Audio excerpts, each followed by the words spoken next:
Oui, bonjour à tous. Alors un rapide retour au premier épisode de cette série, si vous ne l'avez pas vu.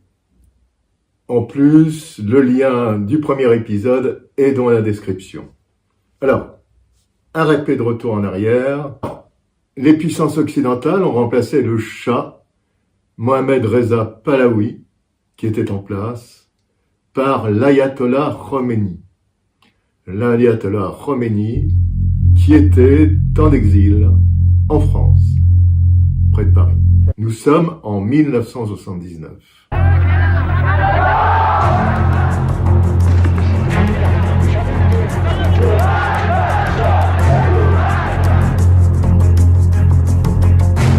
Le gouvernement militaire de type azari ne me fait pas peur.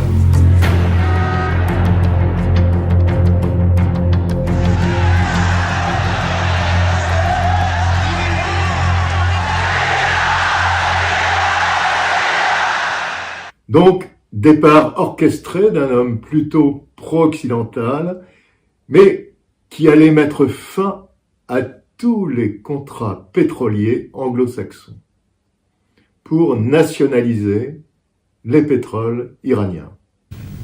Et je crois bien que nous allons quand même atteindre notre but, être parmi les 5 plus grands non atomiques. Non atomiques, parce que il n'y a pas de comparaison à faire avec les puissances atomiques. Et d'ailleurs, n'est-ce pas, notre population d'ici 20-25 ans sera d'environ 65 millions d'habitants. J'aimerais naturellement me comparer avec des populations similaires, mais des pays avancés. Naturellement, il y a d'autres pays qui auront des centaines de millions d'habitants, mais qui ne pourront pas faire la même chose.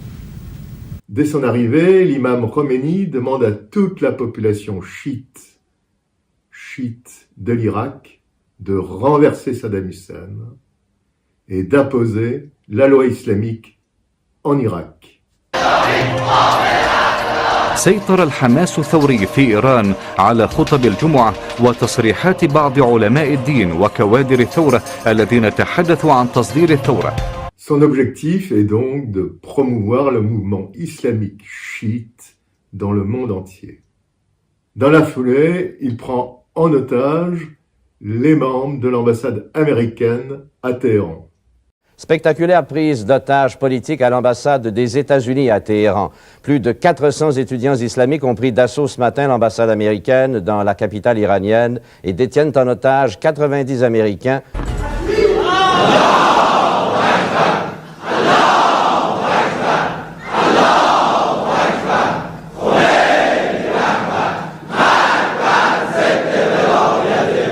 Et donc nous voici en 1980. Une très longue série d'incidents frontaliers d'ampleur croissante suivant un mémorandum irakien. Les forces irakiennes auraient même comptabilisé plus de, je crois, 244 actes de violation des frontières. Saddam Hussein attaque l'Iran. Nous sommes le 22 septembre 1980. صدام ما كانش عمره يهاجم ايران اللي ما كانش عنده ضوء اخضر من امريكا. هذا لازم نخليه في اعتبارنا. وبشكل عام انا اظن ان الحكومات الغربيه كانت تتمنى انه العراق يتغلب على الخميني. Une attaque frontale, mais en face, les Iraniens résistent.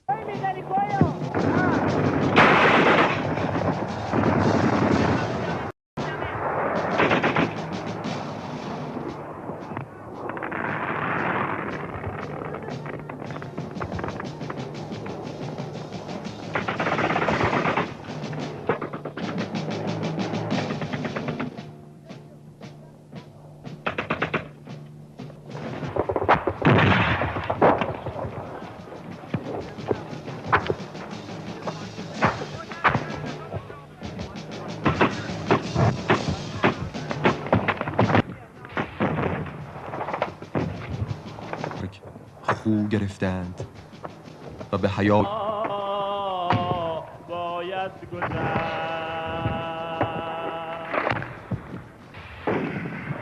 کنار مرقد بهر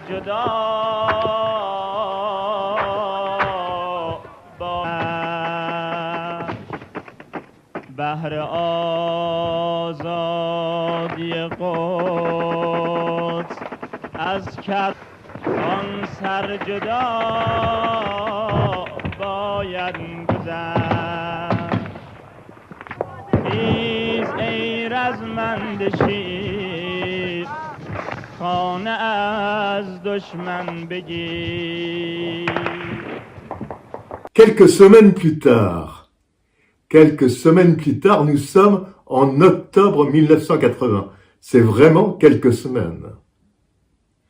Jimmy Carter, président démocrate des États-Unis, déclare que c'est l'Irak qui est l'agresseur, ce qui me paraît évident, mais il veut livrer des armes aux Iraniens pour débloquer les otages de l'ambassade US à Téhéran. Iran-Irak, Carter prend parti pour l'Iran. Il est prêt à livrer du matériel militaire en échange des otages. Madame, monsieur, bonsoir. Le conflit entre l'Iran et l'Irak, qui s'enlisait dans une guerre d'usure, rebondit aujourd'hui. Pour la première fois donc, le président des États-Unis, monsieur Carter, a nettement pris position en déclarant que l'Irak était bien l'envahisseur de l'Iran et qu'il n'accepterait pas le démembrement de ce pays, de l'Iran donc. Il est bien évident que ce geste obéit à des préoccupations électorales. En effet, Jimmy Carter, devancé dans les sondages par son rival dans la course à la Maison-Blanche, aimerait bien, et on le comprend, résoudre ce problème des otages avant la date fatidique du 4 novembre prochain. Pour l'instant, le gouvernement iranien se montre intraitable. Le Premier ministre, M. Rajai, sera d'ailleurs dans quelques heures à la tribune des Nations Unies à New York, et on pense évidemment à une entrevue discrète, secrète avec les Américains pour débloquer la situation. Il est évident que l'on pense depuis le début du conflit entre l'Irak et l'Iran à un échange, un troc, c'est-à-dire, si vous voulez, des pièces détachées pour l'armée iranienne, qui en a bien besoin en ce moment, contre la libération de ses otages. Mais en même temps, les Occidentaux soutiennent Saddam. Mais pas seulement les Occidentaux, également toutes les monarchies du Golfe sont derrière Saddam. Pour deux raisons principales. Elles ont évidemment peur de l'islamisme chiite, et une très très bonne raison également, l'Iran est un concurrent évident pour le pétrole. Eh oui, le pétrole. حصلت بغداد على دعم واسع من الدول العربية لا سيما الخليجية منها. L'armée iranienne est totalement équipée avec des armes occidentales. Mais ça fait plus d'1 an qu'elle n'en a plus. La marine iranienne du temps de sa splendeur. Elle comptait à elle seule près de 25 000 hommes et une douzaine d'escorteurs, des vedettes rapides lance-missiles. Matériel américain pour l'essentiel. Or, depuis 1 an, depuis la prise d'otage de l'ambassade américaine, les États-Unis ne livrent plus de pièces de rechange et la moitié de cet armement est inutilisable.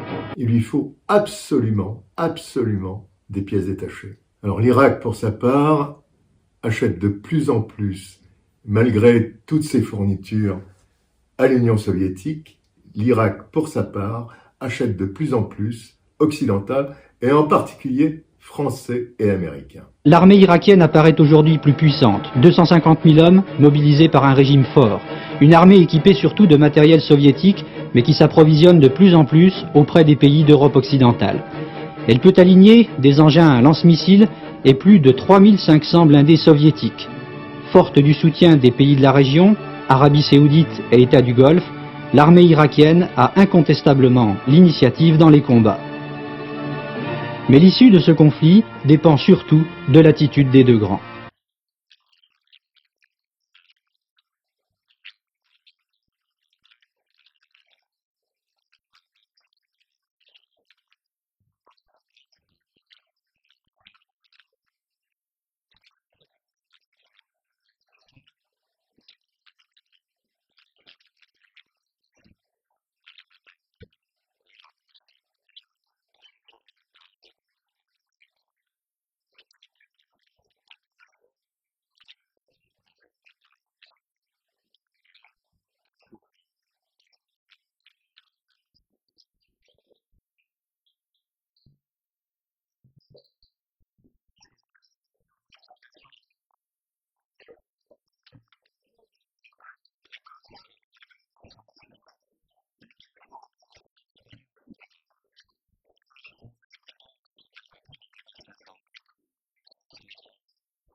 Il s'ensuivit 8 longues années de guerre.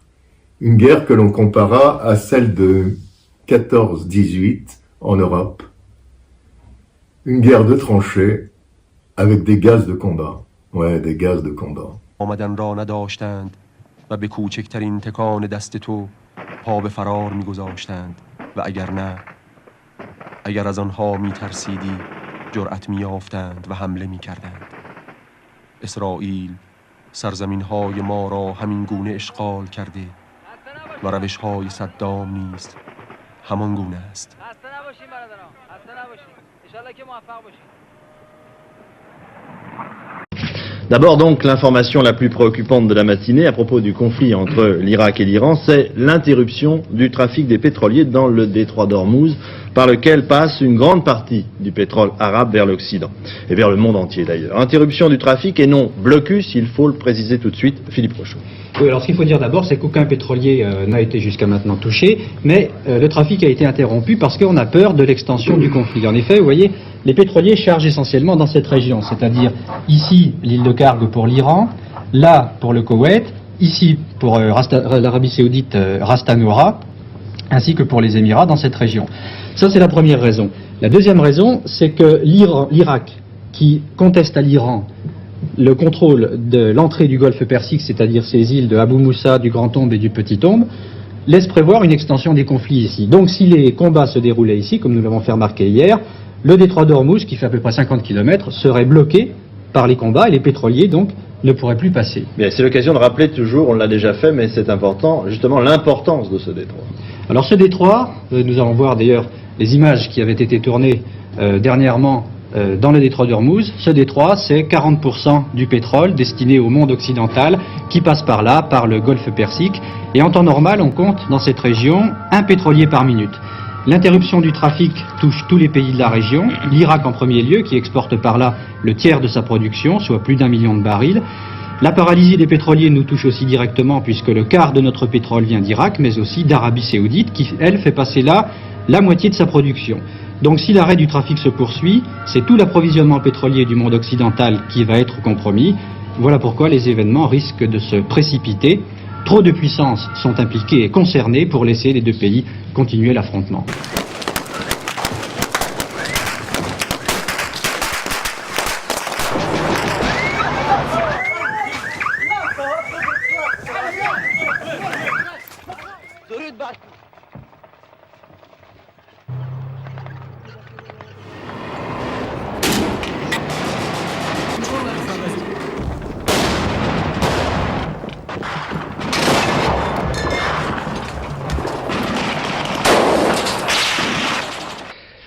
Une guerre oubliée qui nous revient en plein visage, c'est le conflit qui oppose l'Irak à l'Iran et qui a déjà fait plus d'1 demi-million de morts, une véritable boucherie où les deux armées s'acharnent à récupérer puis à reperdre une ligne de front symbolique.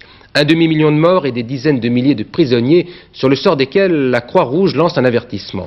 Elle dénonce notamment Téhéran qui forcerait 50 000 prisonniers irakiens à combattre contre leurs propres soldats.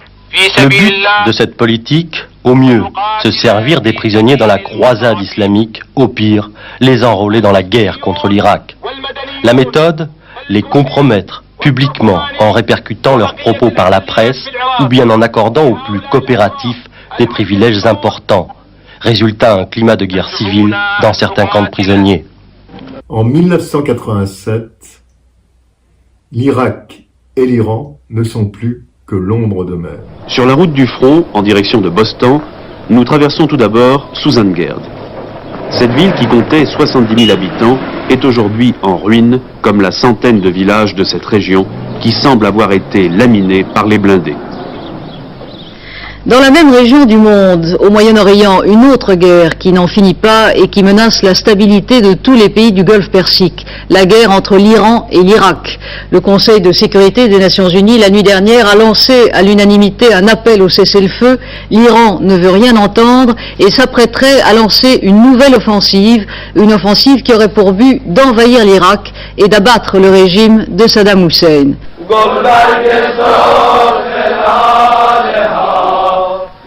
Ce martyr, profondément ancré dans la tradition chiite, on lui rend hommage chaque jeudi soir dans le cimetière d'Arras.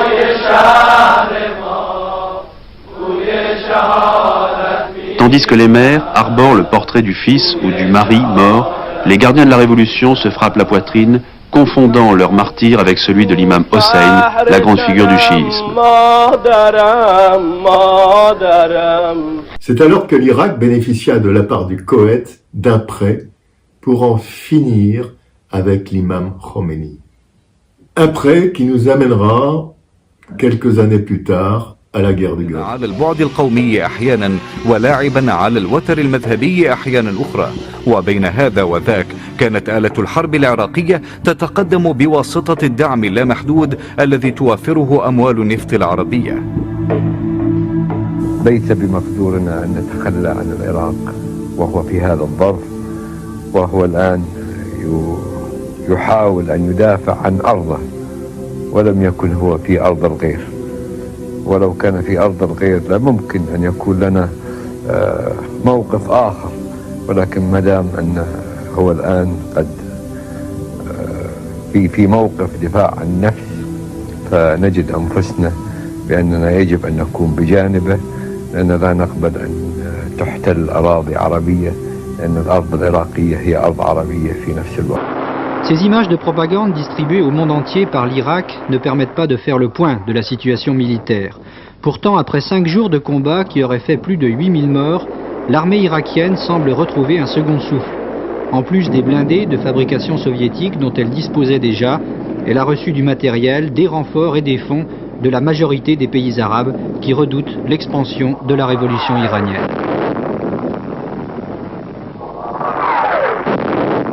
Des pays occidentaux comme la France ont également misé sur la victoire de Bagdad.